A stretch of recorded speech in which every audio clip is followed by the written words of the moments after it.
Żdiedu l-impjiegi, naqas il-qatt u tjiebu l-pagi. Dawn huma l-konklużjonijiet tal-istħarriġ dwar is-suq tax-xogħol ippubblikat mill-Uffiċċju Nazzjonali tal-Istatistika.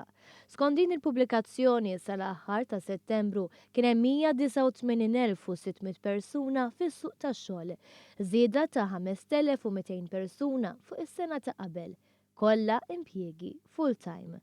Meta mqabel ma' Settembru 2012 l-aħħar Settembru ta' amministrazzjoni preċedenti kien hemm 17,000 impjieg iktar.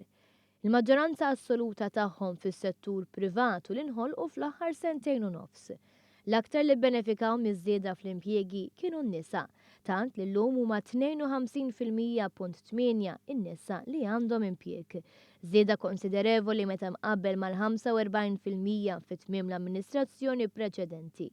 Iżidiet rekord fix-xogħol li nħolqu waslu biex ir-rata ta' qatt f'pajjiżna waqgħet għal 5.3%. B'hekk ir-rata ta' qatt tat-tielet kwart hija l-inqas rata għal dan il-perjodu f'kemm ilha tinġabar l-istatistika. L-istess pubblikazzjoni tindika li matul it-tielet kwart tal-2015 il-pagi f'pajjiżna olew bi 3.3% jew bi kważi 550 euro fis-sena.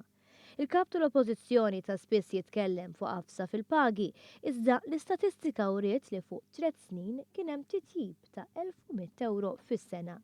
Il-Gvern innota dawn ir-riżultati pożittivi u spjega li dawn huma żieda għaliex bħalissa hawn daqstant ottimiżmu fost il-familji. Fl-istess ħin qal li huwa għalhekk li ser jissokta bil-ħidma sabiex aktar nies joħorġu jaħdmu u biex tkompli titjieb il-kwalità tal-impjiegi fil-pajjiż.